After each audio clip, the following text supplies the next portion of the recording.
Sudah.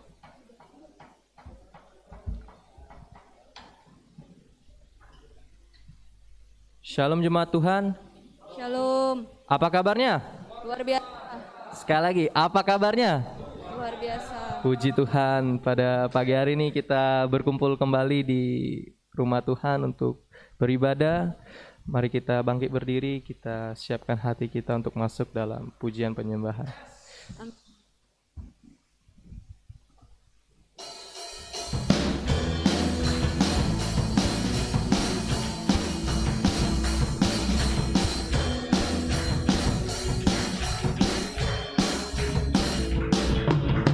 Tak terlukiskan kasih yang kau berikan,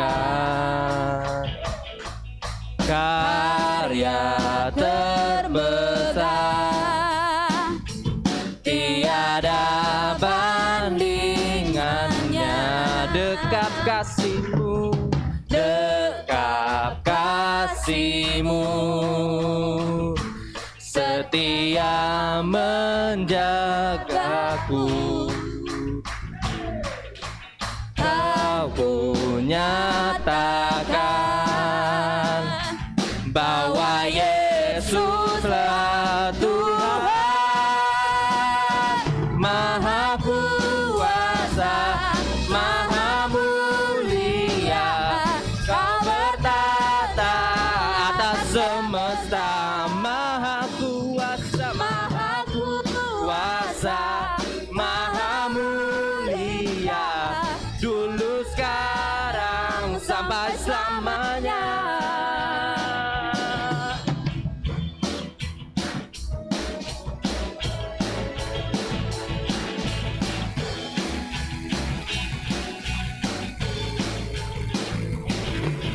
Dekap kasih-Mu, setia menjagaku. Kan ku nyatakan bahwa Yesuslah Tuhan, Maha Kuasa, Maha Mulia. Kau berkata atas semesta, Maha Kuasa, Kuasa, Maha Mulia. Dulu, sekarang, sampai selamanya. Maha Kuasa, Maha Kuasa, Maha Mulia. Dulu, tata atas semesta, Maha Kuasa, Maha Kuasa, Maha Mulia. Dulu, sekarang, sampai selamanya.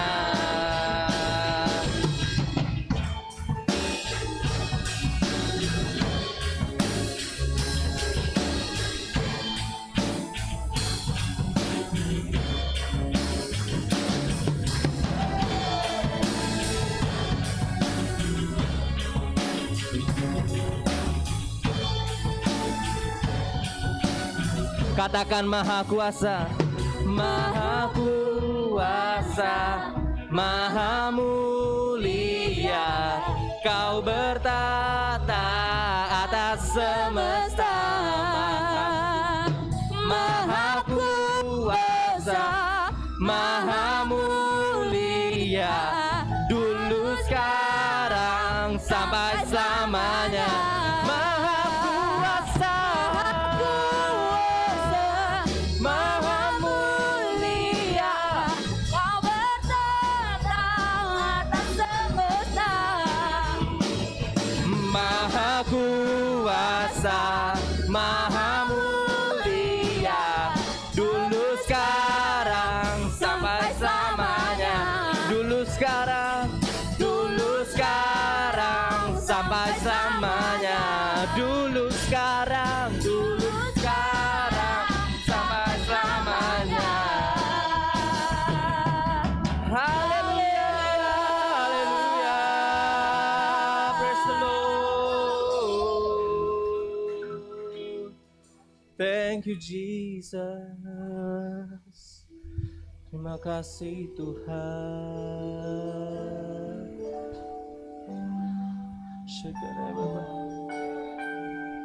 Terima kasih Tuhan buat anugerah-Mu dalam hidupku. Yes. Oh.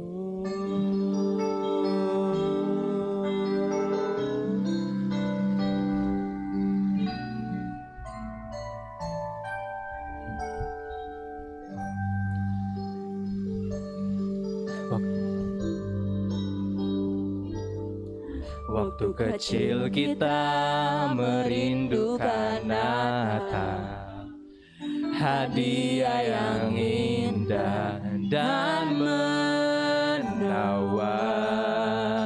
Namun tak menyadari seorang bayi telah lahir, bawa keselamatan untuk manusia. Karena kita Dia menderita, karena kita Dia disalibkan, agar dunia yang hilang diselamatkan dari hukuman kekal.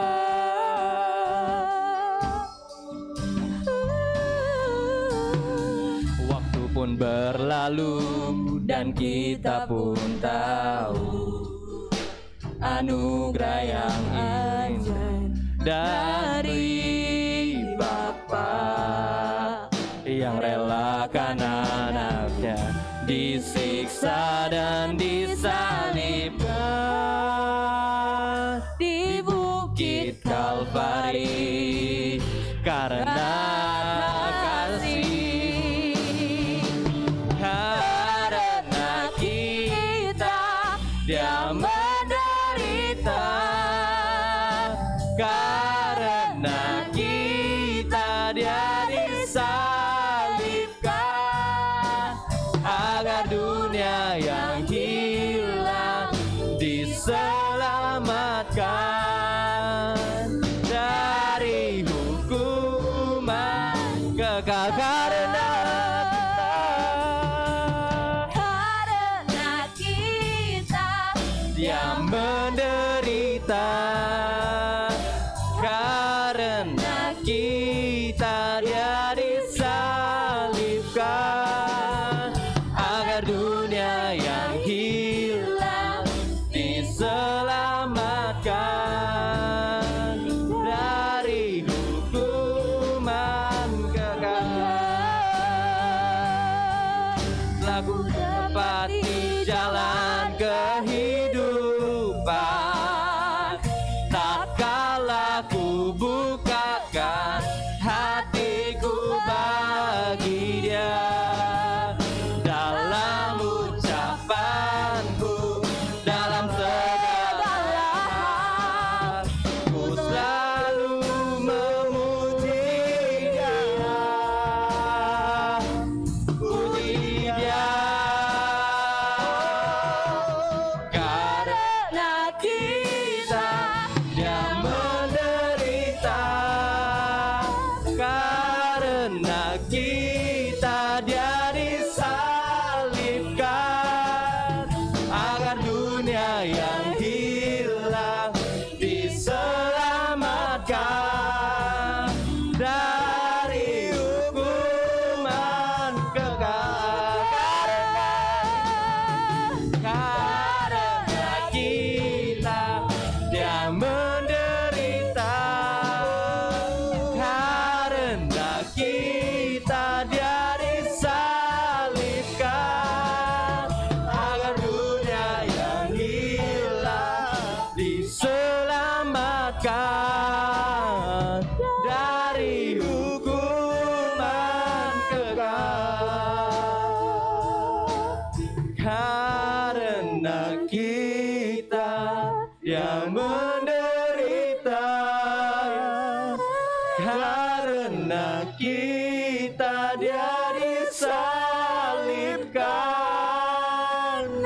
agar dunia yang hilang diselamatkan dari hukuman kekal, agar dunia yang hilang, agar dunia yang hilang diselamatkan dari hukuman kekal. Oh, thank you Lord.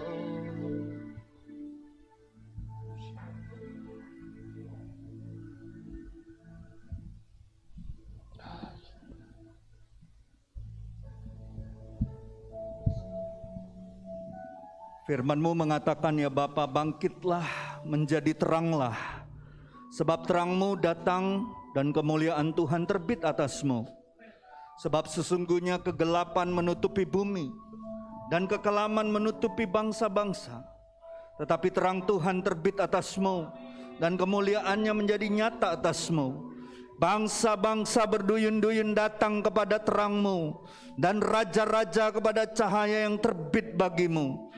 Angkatlah mukamu dan lihatlah ke sekeliling. Mereka semua datang berhimpun kepadamu. Anak-anakmu laki-laki datang dari jauh dan anak-anakmu perempuan digendong.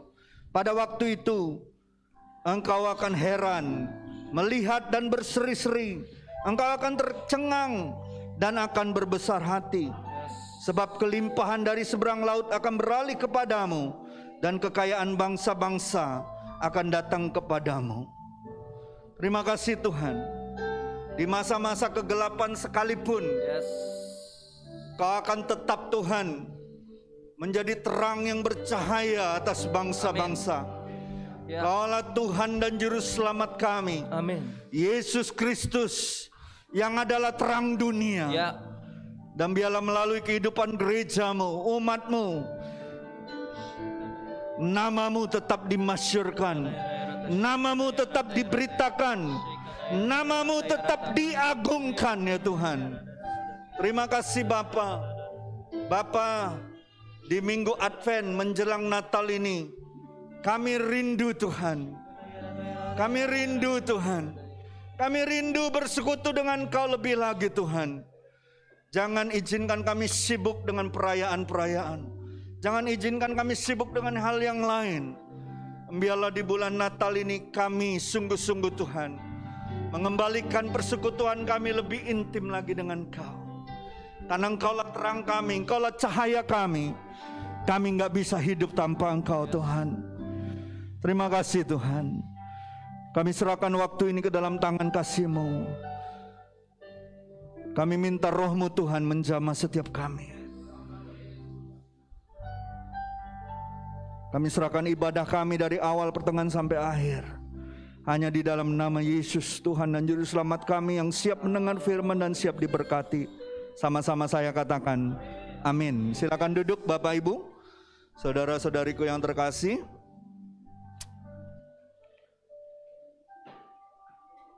Tolong usher kalau bangku-bangku silakan diisi atau ditambahkan. Selamat pagi, shalom, jemaat Tuhan. Sekali lagi selamat pagi, shalom. Amin. Puji Tuhan. Kita sudah memasuki minggu Advent menjelang Natal. Dan kita percaya ada sesuatu yang besar Tuhan yang akan kerjakan di sepanjang bulan Natal ini. Amin. Saya tahu di bulan Natal biasanya umat Tuhan itu sibuk memikirkan banyak hal, perayaan-perayaan, mikirkan kue ataupun hadiah-hadiah yang mau disiapkan untuk orang-orang terkasih. Tapi saya rindu umat Tuhan di tempat ini, gereja Tuhan, mari kita terus menjaga hati kita untuk bersekutu dengan Tuhan. Dialah hadiah Natal kita yang terbaik. Dialah satu-satunya yang seharusnya tetap menjadi prioritas hati kita. Amin. Jadi Bapak Ibu, saudara-saudariku, saya mau menyambut mungkin ada yang baru pertama kali beribadah di Jemaat City Blessing Palembang, Berkat Bagi Bangsa hari ini. Boleh angkat tangannya di tempat. Puji Tuhan, ada beberapa orang. Nanti boleh kenalan, beri kemuliaan bagi Tuhan kita. Saya mau kasih tahu, ini rumah Tuhan, ini keluarga Allah. Tidak ada orang asing di sini. Walaupun kita dari segala macam suku bangsa, kita percaya, kita harus percaya bahwa setiap kita terikat oleh kasih Tuhan. Terikat oleh darah Yesus, bukan darah manusia. Seharusnya ikatan kita lebih kuat daripada maut sekalipun. Amin. Bapak, Ibu, saudara-saudariku yang terkasih, di bulan Natal ini tentunya tema khotbah kita akan berhubungan dengan Natal. Amin. Siapa yang tahu bahwa janji pertama yang dibuat Tuhan adalah tentang Natal? Ada yang tahu nggak? Janji pertama Tuhan yang dibuat kepada manusia adalah tentang Natal.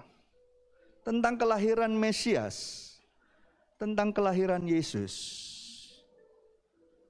Ada yang tahu?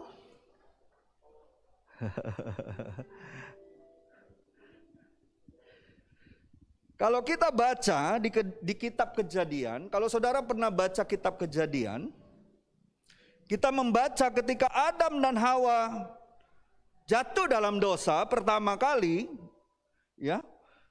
Dan pada saat itu mereka sebagai umat manusia dipisahkan oleh Tuhan dari hadirat Allah karena dosa itu merampok kemurnian manusia. Membuat mereka menjadi najis. Dan karena Allah kita kudus, Dia sempurna, maka Allah tidak mungkin berhubungan dengan hal-hal yang najis. Halo?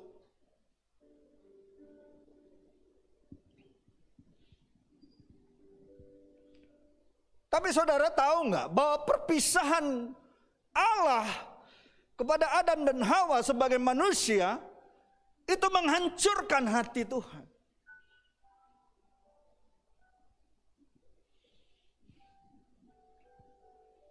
Karena apa, saudaraku? Karena Allah kita mengasihi kita lebih daripada apa yang bisa kita bayangkan. Allah sangat mengasihi kita.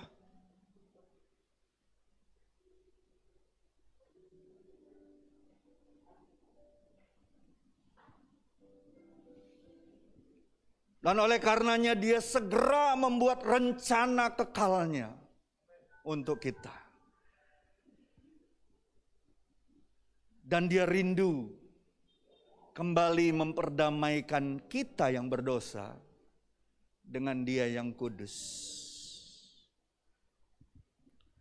Sejak awal keberadaan manusia, Yesus akan menjadi bagian cerita kita. Karena Yesus katakan, akulah yang awal dan yang akhir. Akulah Alfa dan Omega. Dia ada dulu, sekarang, bahkan Dia sudah ada di masa depan kita. Jadi Bapak, Ibu, saudara-saudariku yang terkasih, pada saat rencana Tuhan itu terjadi, Tuhan kasih tahu sama setan apa yang terjadi pada hari itu. Kalau saudara lihat di Kejadian 3 ayat 15, Allah mengatakan gini, aku akan mengadakan permusuhan antara engkau dan perempuan ini, antara keturunanmu dan keturunannya. Keturunannya akan meremukkan kepalamu, dan engkau akan meremukkan tumitnya.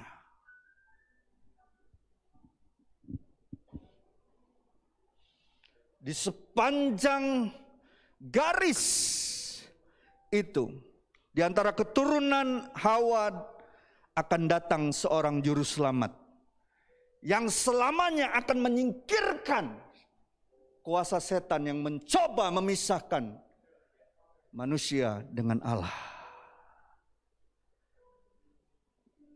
Makanya Natal menjadi satu peristiwa yang sangat penting untuk saudara dan saya.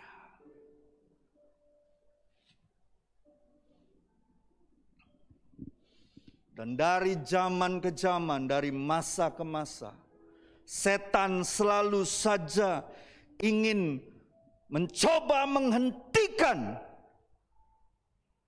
apa yang akan dijanjikan Allah itu digenapi. Tapi ingat, kalau Allah sudah berfirman, maka itu pasti terjadi.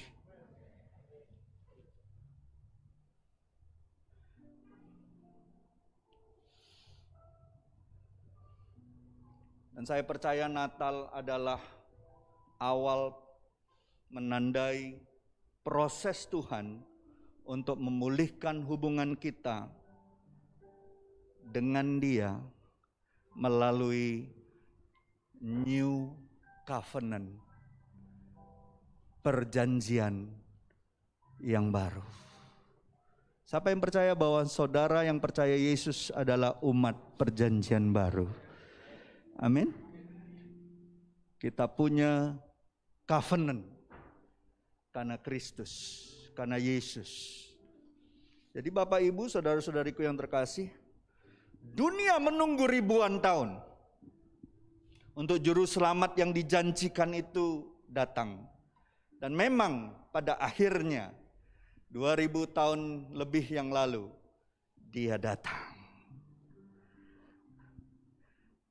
Dan di atas kayu salib dia kalahkan kuasa maut, kuasa dosa, kuasa sakit penyakit, kuasa kutuk. Diselesaikannya di kayu salib dan dia mengatakan sudah selesai. Dan pernyataan dahsyatnya waktu dia lahir, sebelum dia lahir, malaikat mengatakan kepada ibunya Maria sebagai ibu manusiawinya bahwa anak yang akan lahir ini dinamakan Immanuel, Allah yang beserta kita dan tidak akan pernah meninggalkan kita. Hari ini saya akan membahas betapa pentingnya pernyataan itu. Itu bukan slogan. Itu bukan hanya pernyataan kosong belaka. Itu pernyataan sorga bahwa Allah Bapa tetap mengasihi kita, tetap setia walaupun kita tidak setia. Mari kita lihat Matius 1 ayat 23. Kita baca sama-sama karena ini cuma satu ayat. Sama-sama kita baca. 2, 3. Sesungguhnya anak darah itu akan mengandung dan melahirkan seorang anak laki-laki. Dan mereka akan menamakan dia Immanuel, yang berarti Allah menyertai kita.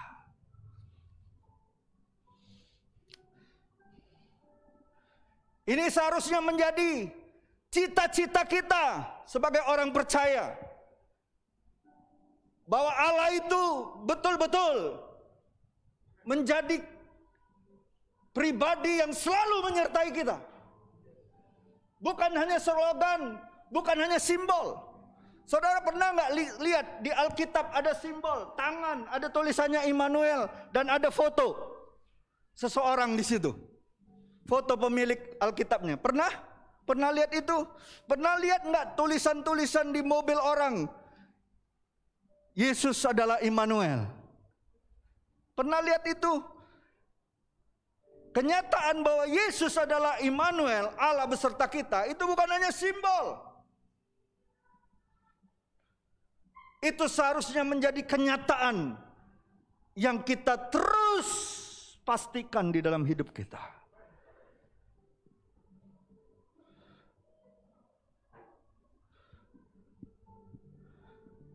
Saya sering lihat itu. Kalau saya ke rumah orang Kristen biasanya ada tempelan itu. Immanuel, Allah beserta kita. Atau di Alkitab sering sekali saya lihat tangan mengadah seperti ini, ada tengah-tengahnya foto, ada tulisan Immanuel. Ingat, kekristenan kita bukan simbol. Kekristenan kita adalah kekristenan yang hidup. Allah hidup di dalam kita. Dialah sumber pengharapan kita. Kekal untuk selama-lamanya. Tidak ada yang lain. Jadi Bapak Ibu, saudara-saudariku yang terkasih, kita akan belajar mengapa pernyataan Immanuel itu menjadi penting bagi kita di peristiwa Natal. Poin yang pertama.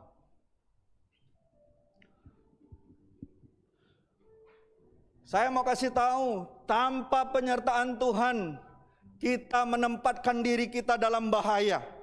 Kita menempatkan diri kita pada kehancuran. Kita menempatkan diri kita pada kebinasaan.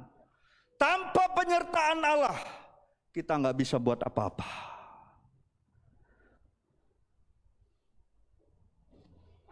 Jadi mengapa pernyataan Immanuel itu penting sekali? Harus kita imani bahwa memang betul Tuhan itu menyertai kita. Saya kasih satu cerita di Perjanjian Lama. Next slide. Saudara tahu Saul itu adalah raja pertama yang dipilih Tuhan untuk Israel. Betul? Dan Tuhan mengurapi dia melalui nabinya, betul? Dan apa yang terjadi sama dia? Dia jadi raja yang perkasa, raja yang luar biasa di zamannya. Tapi apa yang terjadi? Apa yang terjadi ketika dia melakukan hal-hal yang melanggar firman Tuhan?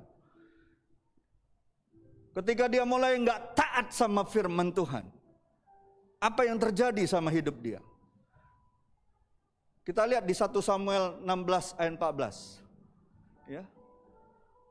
Dikatakan ketika Saul menganggap enteng firman Tuhan, menganggap enteng penyertaan Tuhan, apa yang terjadi? Roh Tuhan mundur.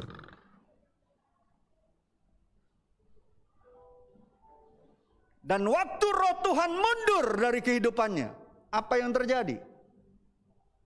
Siapa yang datang? Roh jahat. Tuhan izinkan roh jahat mengganggu. Jadi ini bukan perkara main-main, saudaraku. Ketika roh Allah undur dari hidupmu karena hidupmu tidak lagi berjalan di dalam kebenarannya, itu menempatkan diri kita dalam bahaya. Sadari ini, betapa pentingnya penyertaan Tuhan. Bilang sama sebelah-sebelahmu, penyertaan Tuhan itu penting dalam hidupmu. Jangan coba-coba andalkan inimu, andalkan uangmu, andalkan pengalamanmu, andalkan firman yang cuma menjadi logos dalam hidupmu. Firman harus ditaati.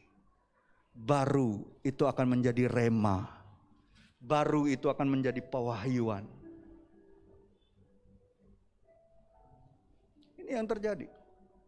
Pilihan di tangan kita. Siapa yang mau dapat penyertaan roh Tuhan apa roh jahat? Pilihan di tangan kita.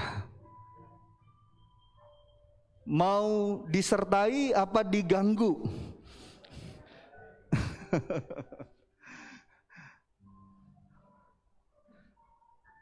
Jadi Bapak Ibu penting sekali. Pernyataan Immanuel itu bukan hanya slogan, penting. Ya. Apa yang terjadi? Ini di kisah di Perjanjian Lama ya. Apa yang terjadi di Perjanjian Baru? Ada nggak peristiwa roh Tuhan, penyertaan Tuhan undur dari hidup seseorang? Tuhan melepaskan penyertaannya atas hidup seseorang. Ada? Ada ceritanya? Ada. Next slide. Waktu Tuhan membiarkan, melepaskan Yudas, tidak lagi berada di dalam otoritasnya, tidak lagi berada di dalam hubungannya, karena pengkhianatannya, karena hatinya yang mulai tidak benar, karena hatinya yang mulai menjual kebenaran. Kebenaran bukan konsep, kebenaran itu pribadi Yesus itu sendiri. Dia jual kebenaran yang ada dalam hidupnya.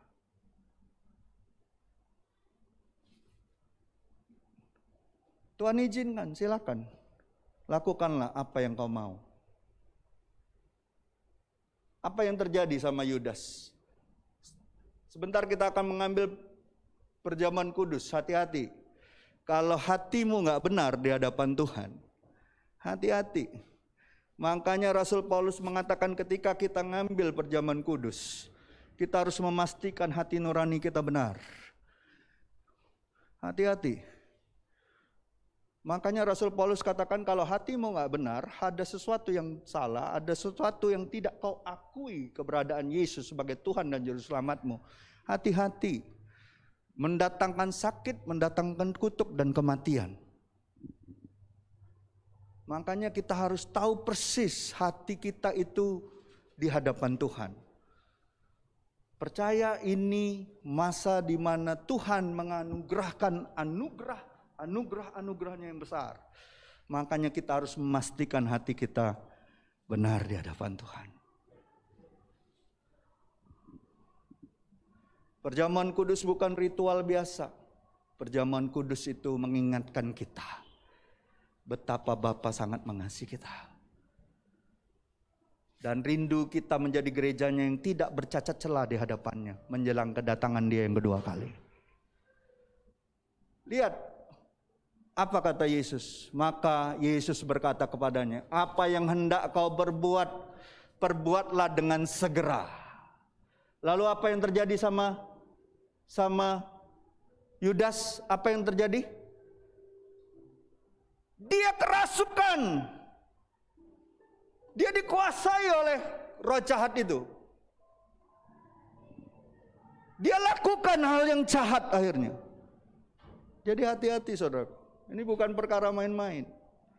Jangan sampai Tuhan melepaskan kontrolnya atas hidupmu.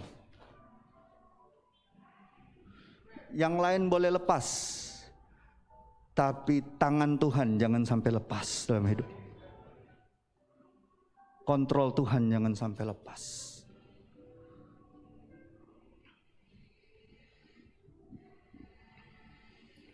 Nanti saudara baca sendiri, betul nggak? Betul nggak? Yudas dikuasai oleh iblis setelah itu. Betul tidak? Saudara baca nggak ayatnya? Betul tidak dikuasai iblis? Lanjutan ayat itu betul kan? Betul kan? Dia dikuasai. Jadi jangan salahkan iblis. Yang mengizinkan iblis menguasai kita itu kita sendiri. Iblis sebenarnya nggak bisa berkuasa atas kita, kecuali kita yang mengizinkannya, membuka celahnya, membuka pintunya. Hati-hati. Kutuk tidak akan masuk kalau tidak ada alasan, dikatakan Amsal. Halo? Jadi Bapak Ibu, saudara-saudariku, ini penting. Nah, kita balik lagi di perjanjian lama. Ada lagi satu orang yang dari lahir, sebelum dia lahir, Tuhan katakan kepada orang tuanya bahwa ini anak akan jadi nazirku. Dia akan punya kekuatan yang luar biasa, melebihi orang-orang di zamannya. Dia akan jadi hakim bagi umat pilihanku. Siapa? Saudara tahu? Siapa namanya? Simson. Dan apa yang terjadi dengan Simson? Dia main-main dengan kekuatan yang dari Allah itu. Dia main-main dengan urapan Tuhan itu. Dia main-main dengan apa yang menjadi kekuatan yang dari Tuhan. Dan dia pergunakan untuk kepentingannya sendiri. Dia pakai kekuatannya untuk menarik perhatian manusia terhadap dia.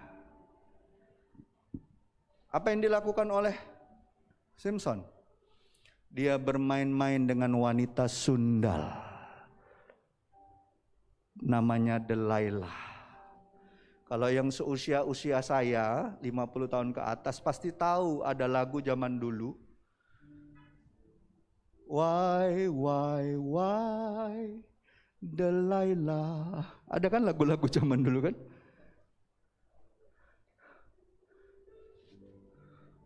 Hati-hati, sini ada banyak pria. Saya kasih tahu, kalau kau sudah sungguh-sungguh sama Tuhan, jangan pakai kekuatanmu yang dianugerahkan Tuhan untuk perkara-perkara yang najis. Amsal katakan wanita sundal akan membuat engkau miskin. Wanita sundal akan membuat engkau celaka. Wanita sundal akan membawa engkau ke lubang-lubang orang mati. Hati-hati. Jangan main-main, apalagi kalau kau sudah punya istri. Hati-hati. Ini bukan perkara yang bisa dipermainkan. Tuhan itu maha adil. Lalu apa yang terjadi dengan Simson? Kita lihat di Hakim-Hakim 16 ayat 20-21. Kan dia dicoba digali kan kekuatannya di mana kan? Oleh Delilah kan, karena disuruh oleh raja Filistin dan petinggi-petinggi Filistin kan, karena nggak bisa dia kan ditangkap, selalu saja dia bisa lepas. Tapi suatu saat firman Tuhan katakan gini, lalu berserulah perempuan itu, orang Filistin menyergap engkau Simson, maka terjagalah ia dari tidurnya, serta katanya, lihat dia anggap enteng sekali, seperti yang sudah-sudah aku akan bebas dan akan meronta lepas. Tetapi tidaklah diketahuinya bahwa Tuhan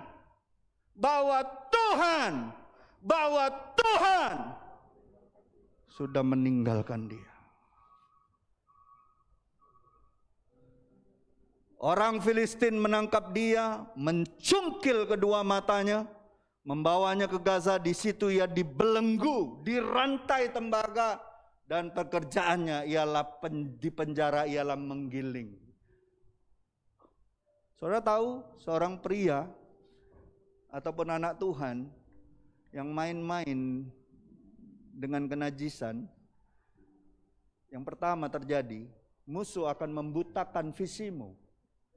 Musuh akan membutakan visimu. Musuh akan membutakan rencana Allah dalam hidupmu. Yang kedua, dia akan mengikat engkau. Kau akan terikat. Dan hidupmu muter di masalah yang sama. Kalau hari ini saudara punya masalah nggak selesai bertahun-tahun, saudara cek hidupmu. Adakah engkau main-main hatimu di hadapan Tuhan?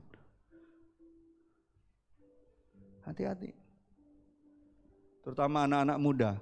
Dengar, Simson ini anak muda. Jangan main-main. Menyedihkan. Dicungkil matanya. Itu berbicara visi.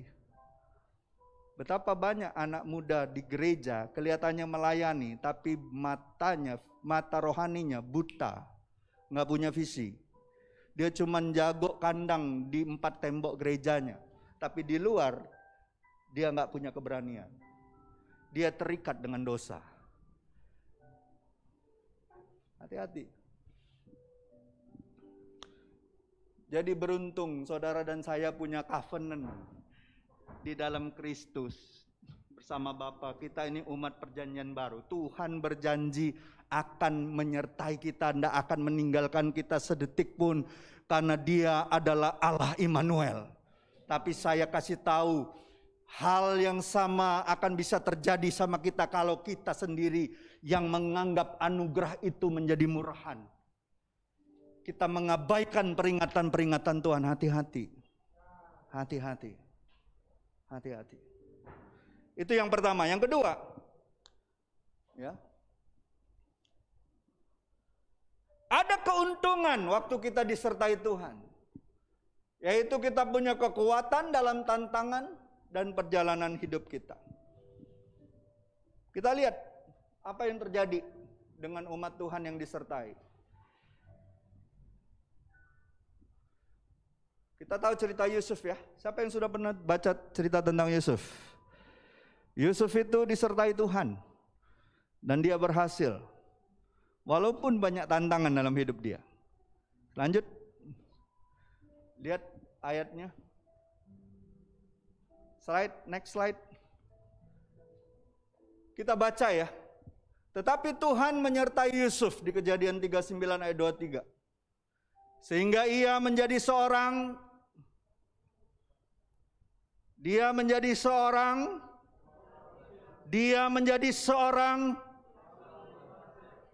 karena dia pintar, karena dia hebat, karena dia cepat. Bukan. Karena penyertaan Tuhan. Yusuf menjadi seorang yang selalu berhasil dalam pekerjaannya. Maka tinggallah ia di rumah tuannya orang Mesir itu. Setelah dilihat oleh tuannya bahwa Yusuf disertai Tuhan, bahwa Tuhan membuat berhasil segala sesuatu yang dikerjakannya. Ayat 21. Tetapi Tuhan menyertai Yusuf dan melimpahkan kasih setianya kepadanya, dan membuat Yusuf kesayangan bagi kepala penjara. Bayangkan, di rumah Potifar, dia dilihat oleh Potifar, ini orang disertai Tuhan, makanya selalu berhasil. Difitnah sama istrinya Potifar, dimasukin penjara. Kepala penjara pun melihat penyertaan Tuhan atas hidup dia. Dimanapun orang yang disertai Tuhan, mau di istana raja, mau di tempat yang paling buruk sekalipun, dia akan selalu berhasil. Belum semua bilang amin. Saudara nggak percaya ya penyertaan Tuhan itu membuat engkau berhasil? Saudara percaya nggak? Penyertaan Tuhan akan membuat engkau pada akhirnya tetap saja berhasil.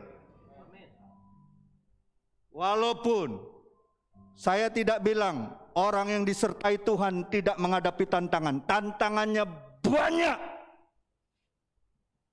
Tapi pada akhirnya tetap saja berhasil. Siapa yang pernah nemenin anaknya nonton film Dora? Oh, nggak ada ya di sini ya? Nggak pernah nemenin anaknya ya, yang bapak-bapak, ibu-ibu ya? Nonton film Dora the Explorer. Oh, saya dulu sering nemenin Yobel nonton Dora waktu dia kecil.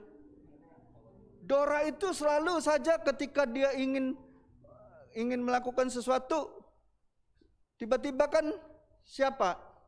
Swiper, tukang curi itu. Swiper itu seperti gambaran iblis. Iblis coba mencuri, betul? Dan dia taruh di tempat-tempat yang sulit hal yang dia curi, supaya kiranya Dora nggak berani ke situ. Dora berpikir dulu berapa kali.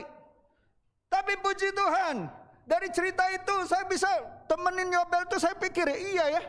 Dora selalu punya apa? Map. Punya peta. Kita dalam perjalanan hidup yang sulit ini, penuh tantangan, kita punya peta, namanya Alkitab.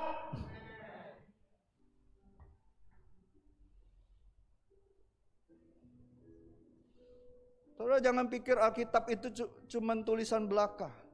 Itu peta kehidupan kita yang membawa kita kepada tujuan Allah.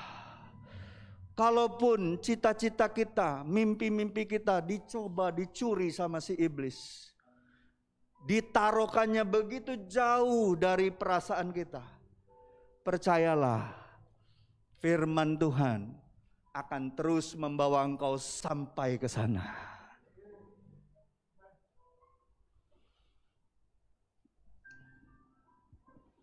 Sebab itu kepala penjara mempercayakan semua tahanan dalam penjara itu kepada Yusuf, dan segala pekerjaan yang harus dilakukan di situ, dialah yang mengurusnya. Siapa yang mau percaya, dimanapun kau ditempatkan, engkau bukan hanya menjadi orang yang selalu berhasil, tapi engkau akan menjadi orang yang dapat dipercaya. dapat dipercaya. Amin.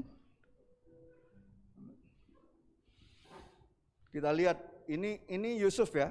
Lalu apa kata seorang nabi besar namanya Musa? Musa itu sadar betul tanpa penyertaan Tuhan, perjalanan mereka dari Mesir ke tanah Kanaan, ke tanah perjanjian pasti gagal. Udah pasti gagal. Tuhan bilang ini, Musa, malaikatku akan menyertai kamu. No, kata Musa, enggak. Aku nggak mau malaikat.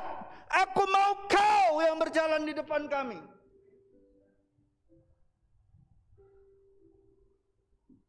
Kita disertai malaikat aja mungkin udah bangga ya. Betul nggak?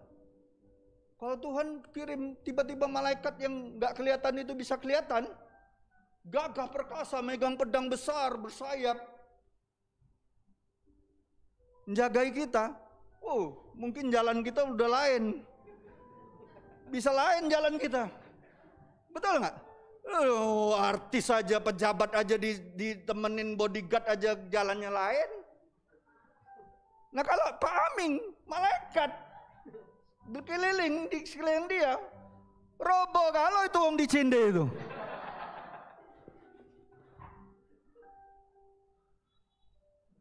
Tapi Musa bilang enggak. Aku mau kau berjalan di depanku.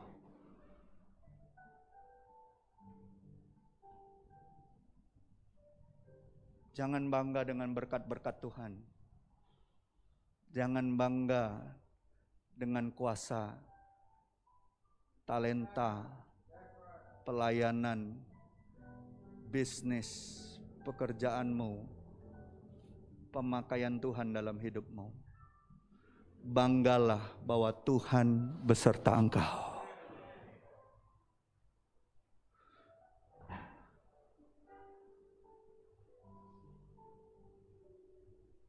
Kesadaran kita sebagai orang Kristen bahwa penyertaan Tuhan itu lebih dari segalanya, itu tidak didapat waktu engkau gegap gempita di dalam pelayanan.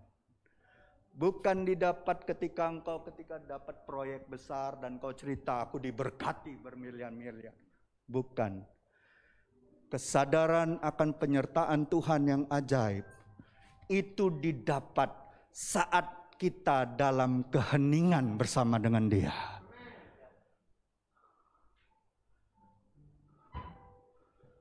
Berapa banyak hamba Tuhan yang di dalam pemakaian Tuhan tiba-tiba kita dengar berjatuhan. Berapa banyak. Kesadaran bahwa kita butuh Tuhan setiap saat itu datang waktu kita hening, teduh di dalam hadirat-Nya. Makanya Yesus waktu Dia dikenal oleh banyak orang, orang berduyun-duyun cari Dia untuk minta disembuhkan, melihat mujizat, malah Dia menyingkir ke tempat-tempat sunyi di dalam keheningan mencari Bapanya. Saya mau kasih tahu, saudara jadi orang Kristen, kalau kau ngikut Tuhan hanya untuk hal-hal yang menjadi keinginanmu dan bukan pribadi Dia, kau salah mengikuti satu ajaran. Mendingan kau ikut yang lain, lebih cepat, tapi ujungnya maut. Ngikut Tuhan penuh onak dan duri, penderitaan, keheningan, merasa seperti ditinggalkan, dianiaya, diejek. Itulah bagian kita. Berkat terbesar kita adalah Yesus. Yesus itu berkat terbesar kita. Bukan benda, bukan barang, bukan pelayanan. Yesus.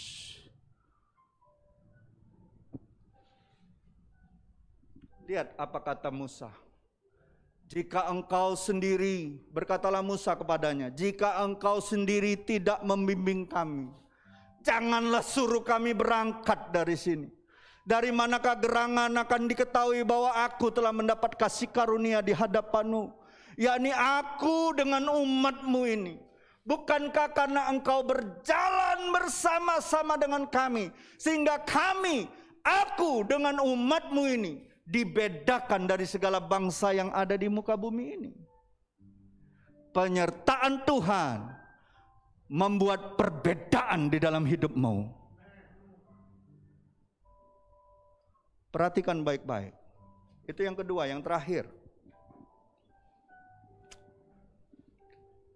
Siapa yang mau perjalanan hidupmu, kau sadar selama di dunia ini keberhasilanmu bukan karena penilaian manusia. Keberhasilanmu karena kau sadar ada penyertaan Tuhan dalam hidupmu. Amin. Itu yang kedua, yang terakhir. Bagaimana kita disertai Tuhan dan penyertaan Tuhan Immanuel menjadi kenyataan dalam hidup kita?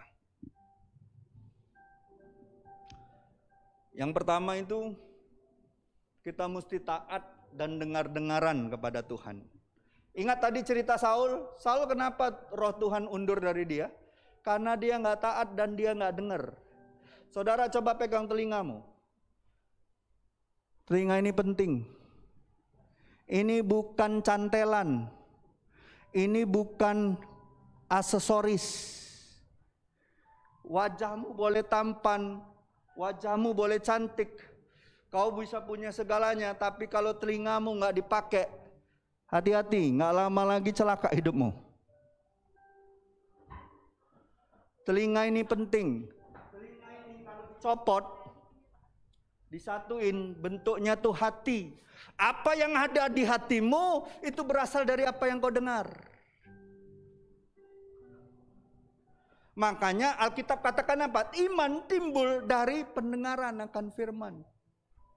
Ada amin. Firman yang kau dengar itu akan membentuk hatimu. Coba ayatnya silakan ditampilkan. Ingat nggak? Ini cerita waktu Saul disuruh perangin siapa? Raja Agag. Betul? Betul tidak? Tuhan suruh apa sebenarnya sama Saul? Tumpas semua. Sampai ke ternak-ternaknya, tumpas. Tapi apa yang terjadi sama Saul? Dia cuma taat separuh. Separuh ketaatan adalah ketidaktaatan. Taat sama Tuhan tuh nggak bisa setengah-setengah. Taat sama Tuhan itu harus 100%.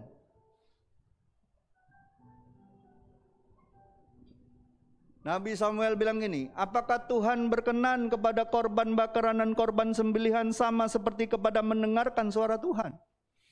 Sesungguhnya mendengarkan lebih baik daripada korban sembelihan, memperhatikan lebih baik daripada lemak-lemak domba. Sebab pendurhakaan adalah sama dengan dosa bertenung, dan kedegilan itu sama seperti penyembahan berhala dan terafim. Karena engkau telah menolak firman Tuhan, maka ia menolak engkau menjadi raja. Jawaban Saul apa waktu ditanya Samuel, kenapa kau nggak bunuh Raja Agag? Kenapa itu aku masih dengar suara lembu dan domba-domba tambun itu? Kenapa? Saul bilang gini, karena aku takut sama rakyat.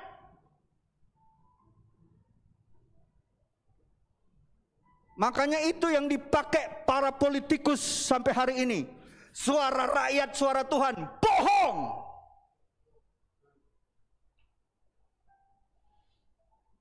Rakyat kok dibandingkan dengan Tuhan. Yeremia 17 jelas sekali katakan, kalau kau mengandalkan manusia, terkutuklah engkau. Kita harus lebih takut sama Tuhan daripada sama manusia. Kenapa emangnya kalau kita berbeda sendiri daripada kebanyakan suara orang yang sudah melakukan dosa? Kenapa mesti takut?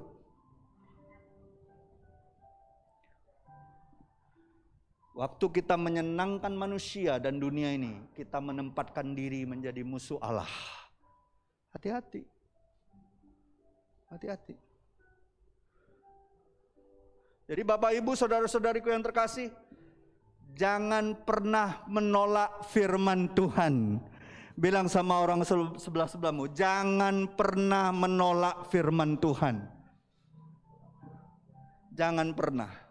Ketika ada seseorang, kau lagi punya masalah, kau ngomong sama orang itu bilang, cari jawabannya di dalam firman Tuhan. Aku punya firman Tuhan untukmu. Jangan pernah tolak firman Tuhan. Apalagi itu disampaikan oleh orang yang punya otoritas atas hidupmu. Hati-hati. Amin. Saya senang sekali kalau anak-anak saya datang deketin saya. Pak, tadi pagi saya baca firman ini, Pak. Aku diberkati, Pak. Dia ngomong firman Tuhan. Saya diberkati. Saudara tahu nggak? Waktu dia ngomong itu, sebenarnya bukan hanya dia diberkati, saya diberkati. Jadi jangan pernah sungkan untuk membagikan firman Tuhan sama orang lain. Karena itu bukan hanya memberkati hidupmu, memberkati orang lain. Amin.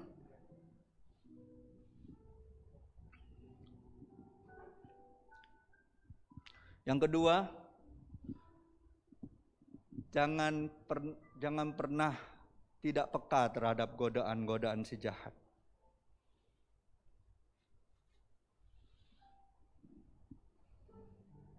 Makanya Tuhan suruh apa? Matius 26 ayat 41 apa? Berjaga-jagalah dan berdoalah supaya jangan kamu jatuh dalam pencobaan. Roh memang penurut, tapi daging kita lemah. Mau punya kepekaan sama Tuhan, berdoa, baca firman-Mu. Cuman itu satu-satunya cara. Saudara mau tanya saya cara yang lain? Saya nggak punya cara yang lain. Karena itu firman Tuhan katakan, Yesus sendiri katakan, berdoalah, berjaga-jagalah, supaya kamu jangan jatuh dalam pencobaan. Daging kita ini lemah. Coba cubit-cubit dikit daging kita ini, masih terasa dah ini? Masih ya terasa ya? Berarti lemah nggak? Lemah. Kalau saudara nggak terasa, ada ilmunya, hari ini saya doakan saudara lepas.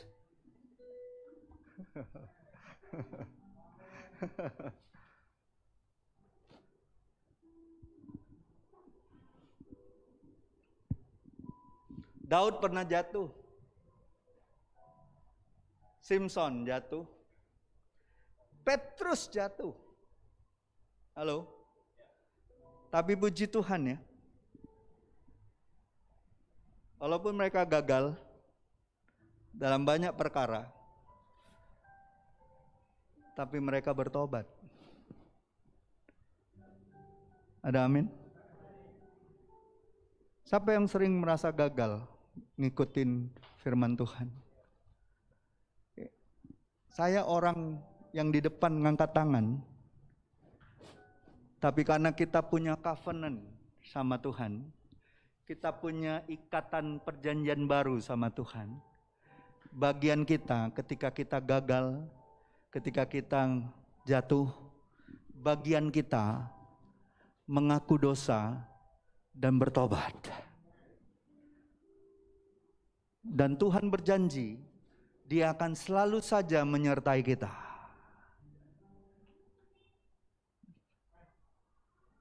Ada amin?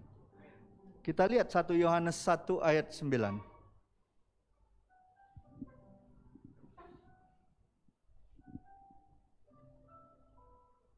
Kita baca sama-sama.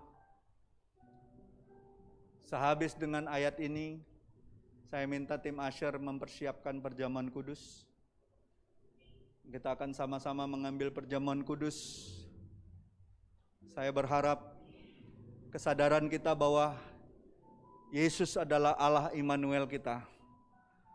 Kalaupun ada yang salah di dalam hidup kita, ada yang tidak benar, ada ganjalan, hari ini kita mau bertobat.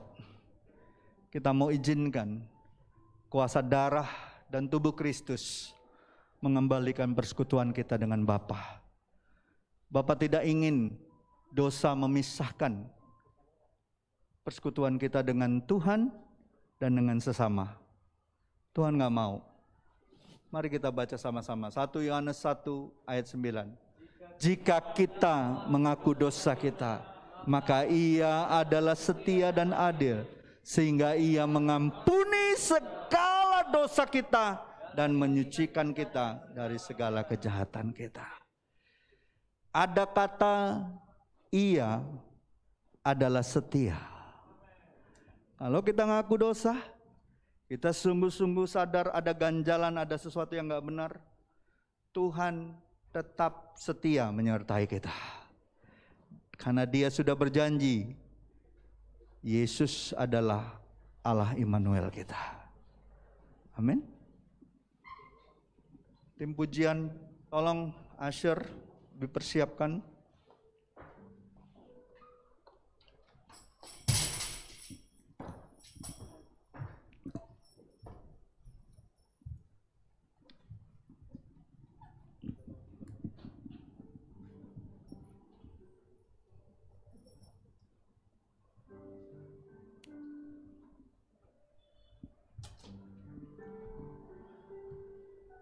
Tolong slide-nya ditampilkan biar semua kita boleh, sebelum mengambil perjamuan kudus, kita bersama-sama merenungkan pujian ini sebagai doa kita. Menjadi doa kita bersama.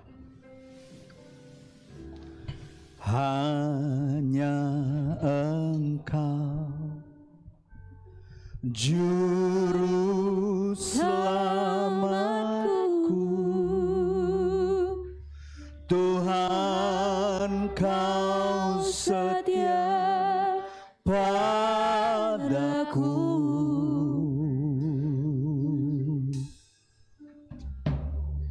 Yang ku pegang hanya janji-Mu, ku percayakan hidupku.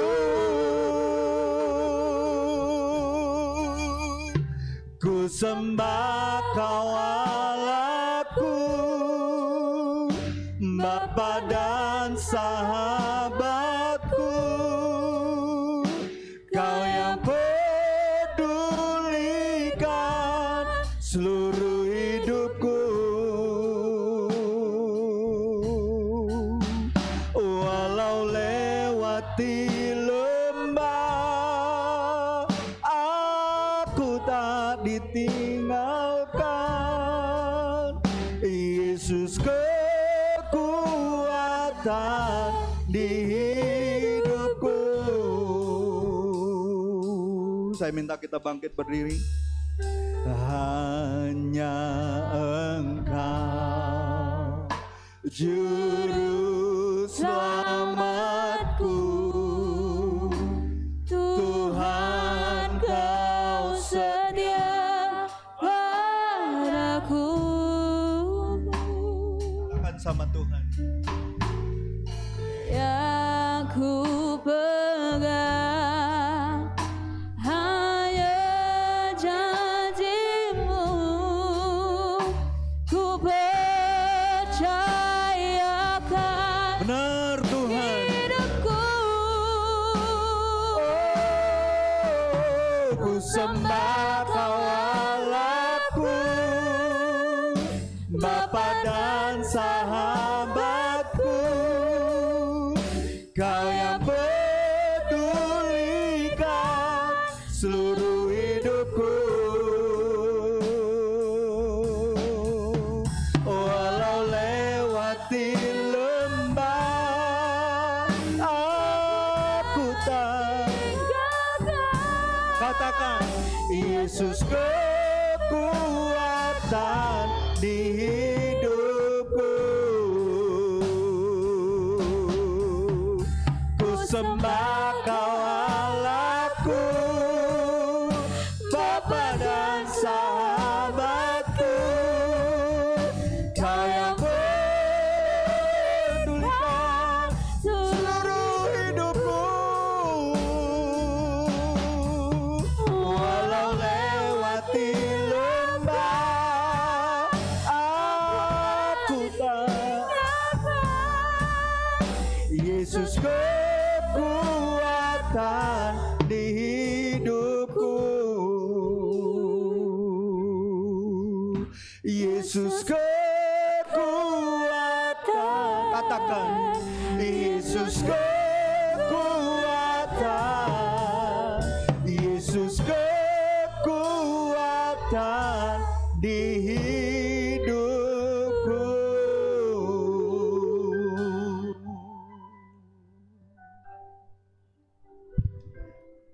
Bapak, Ibu, saudara-saudariku yang terkasih, di tangan kita sudah ada roti dan anggur perjamuan.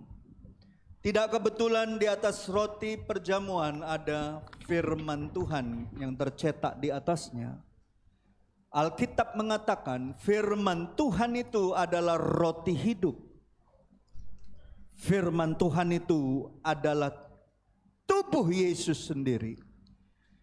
Dia menjadi anak manusia dan tubuhnya dipecah-pecahkan bagi kita. Mari kita angkat roti perjamuan ini. Demikianlah firman Tuhan. Pada malam waktu Yesus akan diserahkan, Ia mengambil roti dan berkata, inilah tubuhku yang dipecah-pecahkan bagi kamu. Perbuatlah setiap kali kamu memakannya menjadi peringatan akan aku. Mari kita makan sama-sama.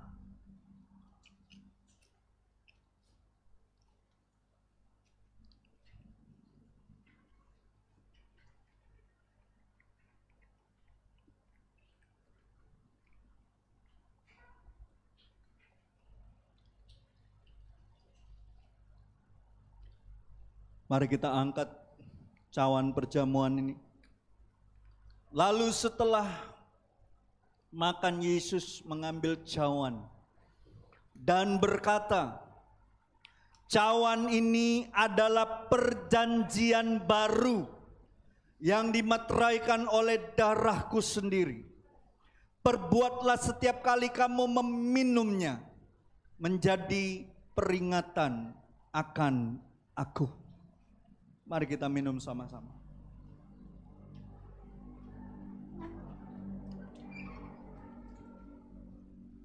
Dan setiap kali kamu makan roti perjamuan ini dan minum anggur perjamuan ini, kamu harus ingat, kamu harus memberitakan kematian Tuhan sampai Dia datang untuk kedua kalinya. Ambil waktu Bapak, Ibu, saudara-saudariku untuk mengucap syukur. Tuhan, terima kasih dengan perjamuan kudus ini mengingatkan kami, menyadarkan kami terus bahwa Engkau adalah Allah Immanuel kami, Allah yang beserta kami. Walaupun seringkali kami gagal, kami jatuh, kami berdosa, tapi Engkau tetap setia Tuhan. Setiap kali kami mengaku kelemahan kami, ketidakmampuan kami, keberdosaan kami, Engkau berkata Engkau setia Tuhan, dan Engkau akan mengembalikan persekutuan kami dengan Engkau dan dengan sesama kami.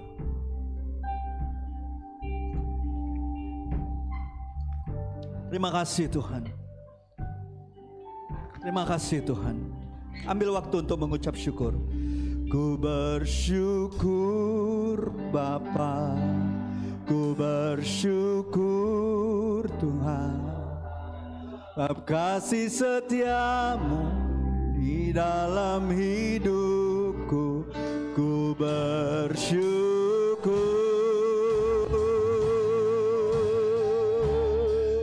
ku bersyukur Bapa, kami bersyukur bersyukur Tuhan, Sebab kasih setia, buat kasih setiamu di dalam hidupku. ku bersyukur. Bersyukur Katakan, Tuhan, oh, ku bersyukur Bapa. Kami bersyukur, Ku bersyukur Tuhan, buat kasih setia, buat kasih setiamu di dalam hidupku. Ku bersyukur,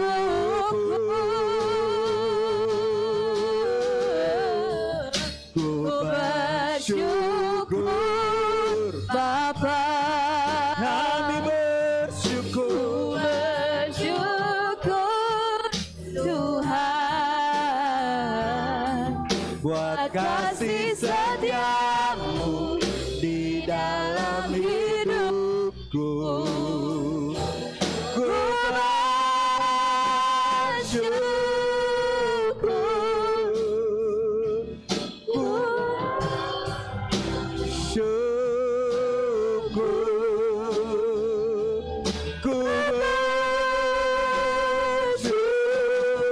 bersyukur, Bapa. Kami bersyukur Tuhan, bahwa Kau adalah Allah kami yang baik, Bapa kami yang kekal, Raja kami yang membawa damai. Engkau adalah Allah Immanuel kami, Allah yang beserta kami kekal untuk selamanya. Terima kasih Tuhan. Kami bersyukur Tuhan untuk segala hal yang baik yang Kau telah kerjakan di dalam hidup kami sepanjang tahun 2021 ini. Di bulan terakhir, di bulan 12 menjelang Natal ini Tuhan. Teruskanlah perbuatan-Mu yang ajaib Tuhan dan yang baik di dalam hidup kami. Teruskanlah Tuhan, Kau memakai kami untuk menjadi saksi-Mu. Let us proclaim that Christ is our God and our Lord. Christ is the Savior. Dia adalah Juru Selamat kami. Dia adalah Allah Immanuel kami, yang tidak pernah meninggalkan kami. Terima kasih Tuhan. Tidak ada yang bisa kami berikan kepadamu selain ucapan syukur dan rasa terima kasih kami kepadamu. Biarlah sepanjang bulan Natal ini Tuhan, Engkau terus memakai kami memberitakan kebaikan-Mu, memberitakan anugerah-Mu, memberitakan bahwa Engkau rindu Tuhan setiap orang berdosa boleh berdamai dengan Allah melalui Engkau Yesus. Terima kasih Tuhan. Kami serahkan kehidupan kami sepanjang tahun ini dan menjelang tahun 2022 ke dalam tangan kasih-Mu. Kami percaya orang benar akan berjalan makin hari makin kuat menuju rumah Tuhan di Sion. Terima kasih Tuhan. Kami serahkan hanya di dalam satu nama yang berkuasa, nama yang ajaib, nama di atas segala nama, yaitu Yesus Kristus Tuhan dan Juru Selamat kami. Dan setiap kita yang sudah menerima kebenaran firman Tuhan dan saudara diberkati Tuhan sama-sama saya. Katakan amin.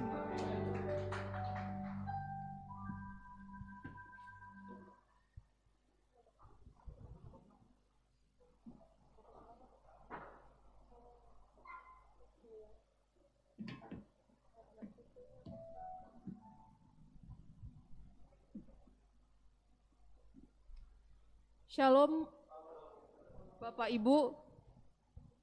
Shalom juga Bapak Ibu, saudara-saudari kita yang ada di rumah. Baik, ini waktunya kita membawa persembahan. Selama saya mengenal Tuhan, persembahan ataupun uang yang kita bawa, yang ditaruh di hati saya itu adalah benih yang daripada Tuhan. Dan saudara tahu, benih itu seperti biji ya. Benih itu ada potensi 50% hidup, 50% mati. Siapa yang atau tergantung apa atau siapakah benih itu bisa hidup atau mati? Tergantung siapa dan bagaimana dia merawatnya. Benih itu bisa bertunas, hidup, dan berbuah, atau benih itu sama sekali tidak bertunas dan dia mati. Jadi tergantung siapa yang merawatnya. Mari kita buka di Matius 25 ayat 14 sampai 18. Kemudian nanti lanjut ke ayat 29. Matius 25 ayat 14 sampai 18, kemudian 29. Apakah bisa ditampilkan? Enggak bisa, oke, enggak apa-apa. Mari kita buka bersama-sama. Kita akan bacakan bersama-sama juga. Jemaat City Blessing yang di rumah juga kita akan bacakan bersama-sama, biar bacanya kompak. Saya akan hitung 1, 2, 3 dengan bahasa Palembang. 1, 2, 3 bahasa Palembang berarti Siko, duo, tigo. Habis itu kita baca ayatnya ya. Saya baca judul perikopnya, perumpamaan tentang talenta. Siko, duo, tigo. Sebab hal kerajaan sorga sama seperti seorang yang mau bepergian ke luar negeri, yang memanggil hamba-hambanya dan mempercayakan hartanya kepada mereka. Yang seorang diberikannya 5 talenta, yang seorang lagi 2, dan yang seorang lain lagi 1. Masing-masing menurut kesanggupannya, lalu ia berangkat. Segera pergilah hamba yang menerima 5 talenta itu, ia menjalankan uang itu lalu beroleh laba 5 talenta. Hamba yang menerima 2 talenta itu pun berbuat demikian juga dan berlaba 2 talenta.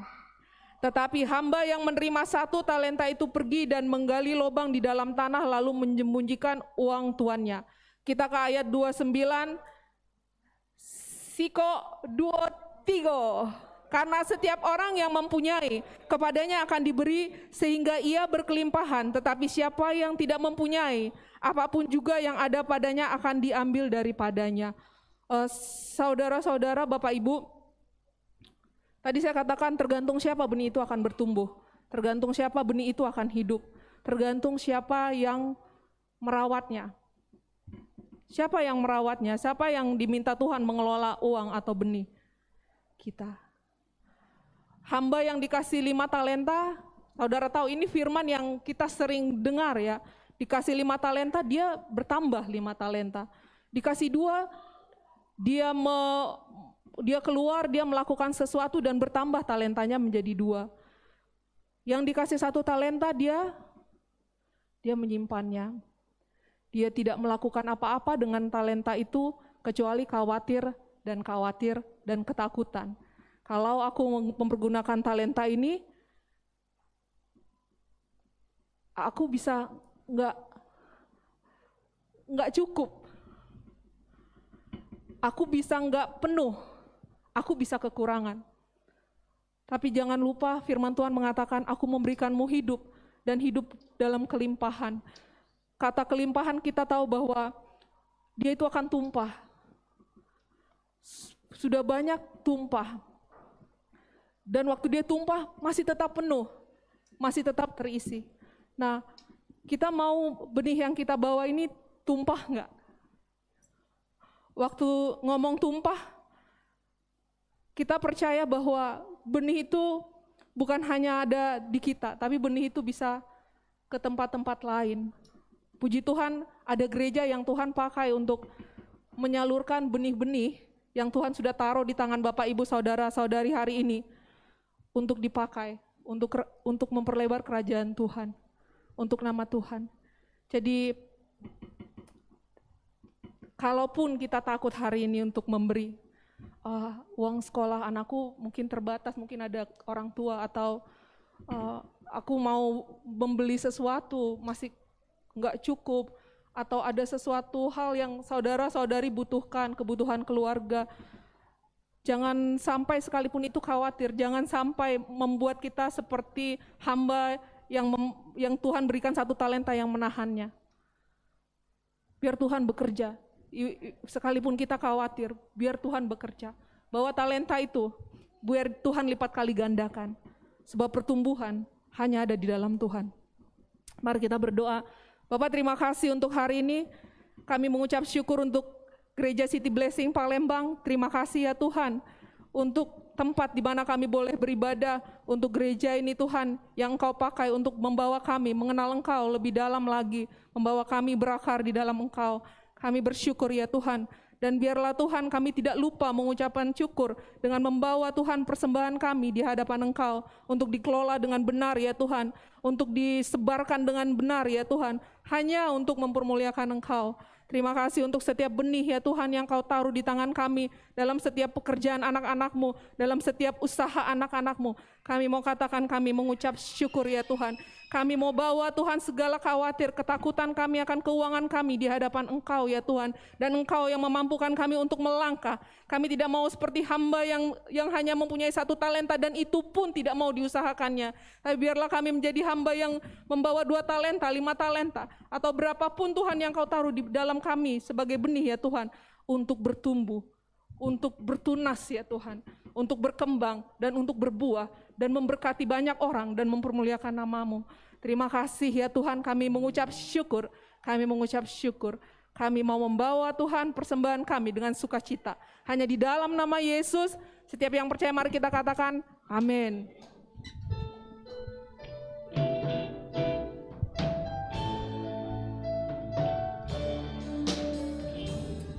Begitu besar kasih Allah pada kita.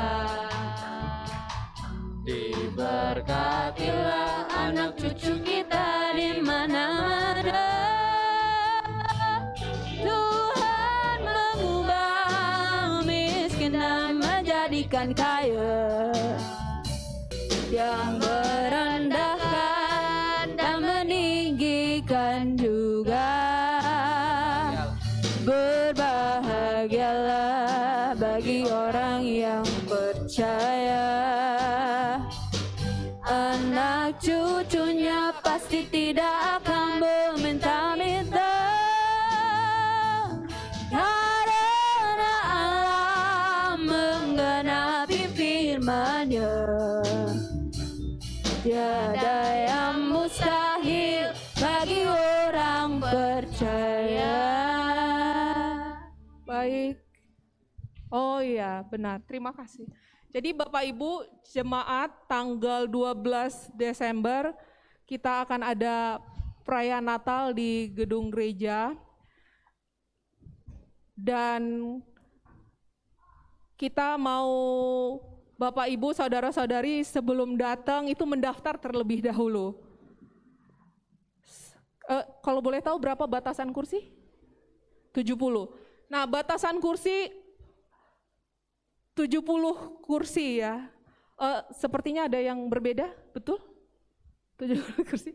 Ada yang berekspresi berbeda. Oke, 70 kursi, udah sepakat 70 kursi, di dalamnya sudah ada anak-anak dan orang tua.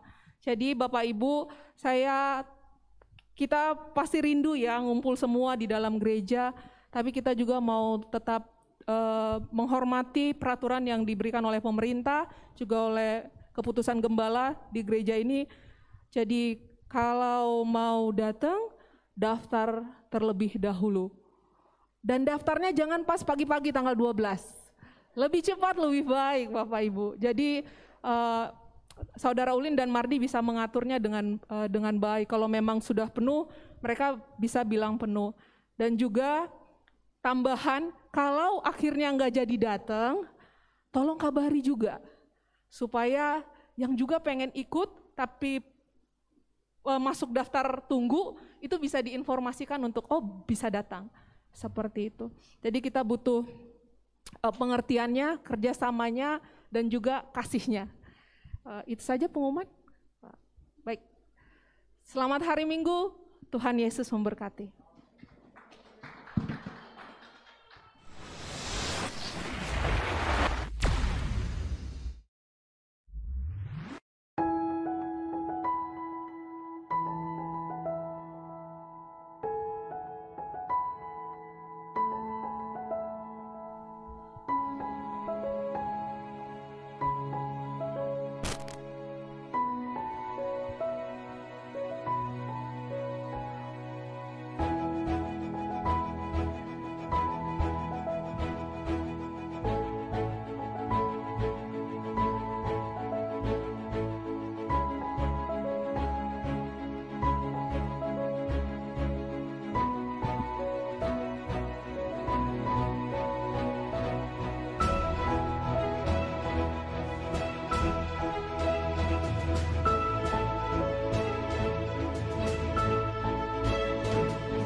Saya mau menegaskan aja untuk Bapak Ibu yang anak-anaknya ingin ikut Natal sekolah minggu. Kalau ada yang belum dikasih tahukan sama guru-guru sekolah minggunya bisa diberitahukan.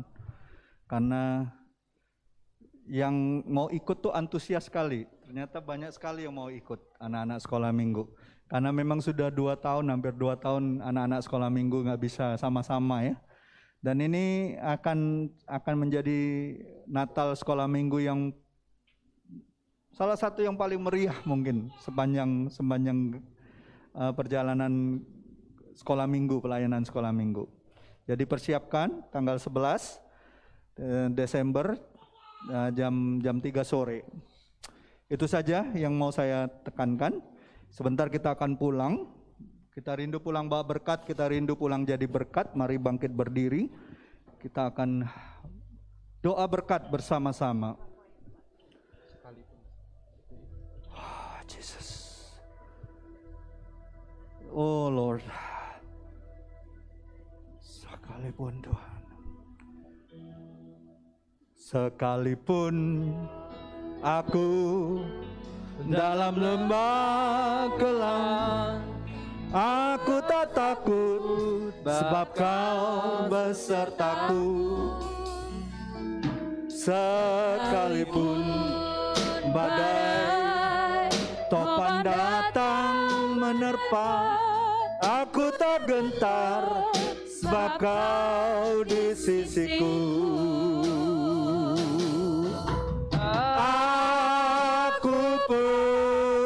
Percaya berkat-Mu atasku melimpah, kebajikan kemurahan selalu mengikutiku. Ku puji, ku sembah Kau Tuhan. Katakan, aku percaya.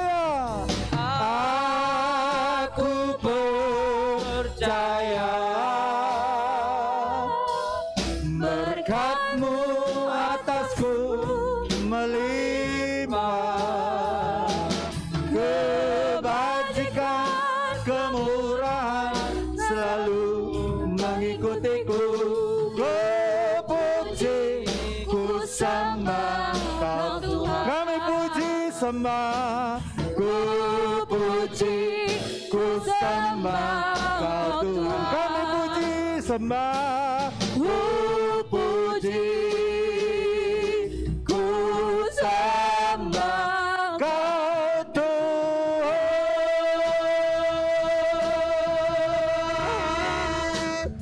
Haleluya. Terima kasih Tuhan untuk ibadah kami pagi hari ini. Sebentar kami akan pulang ke rumah kami masing-masing, melanjutkan kehidupan, pekerjaan, bisnis, sekolah, kuliah kami, bahkan pelayanan kami. Bapa, kami rindu sepanjang bulan Natal ini, kami dipakai Tuhan untuk menjadi berkat bagi banyak orang. Oleh karenanya kami mau pulang bawa berkat Tuhan, yang bisa kami bagikan kepada sebanyak orang yang akan Tuhan berkati melalui hidup kami. Bapak Ibu, saudara-saudariku yang terkasih, angkatlah kedua tanganmu dan terimalah berkat yang daripada Tuhan. Kiranya Tuhan memberkati engkau dan melindungi engkau. Kiranya sinar wajah Tuhan menyinari wajahmu dan memberikan engkau kasih karunia. Kiranya Tuhan menghadapkan wajahnya kepada wajahmu dan memberikan engkau damai sejahtera. Pulanglah, terimalah anugerah yang besar daripada Allah Bapa kita. Kasih karunia dan kebenaran yang datangnya daripada Yesus Kristus, penghiburan dan penyertaan Roh Kudus, membawa kita tetap taat dan setia sampai Yesus datang kedua kalinya, Maranatha, bahkan sampai selama-lamanya. Kita akan tutup doa berkat ini dengan kita bersama-sama berdoa. Bapa kami, Bapa kami yang di sorga, dikuduskanlah namamu, datanglah kerajaanmu, jadilah kehendak-mu di bumi seperti di sorga. Berikanlah kami pada hari ini makanan kami yang secukupnya, dan ampunilah kami akan kesalahan kami seperti juga kami mengampuni orang yang bersalah pada kami. Dan janganlah bawa kami ke dalam pencobaan, tapi lepaskan kami daripada yang jahat, karena Engkaulah yang mempunyai kerajaan dan kuasa dan kemuliaan sampai selama-lamanya. Amin, amin, dan amin. Selamat hari Minggu, selamat bersekutu. Tuhan Yesus memberkati. Shalom. Dia lagi di gereja.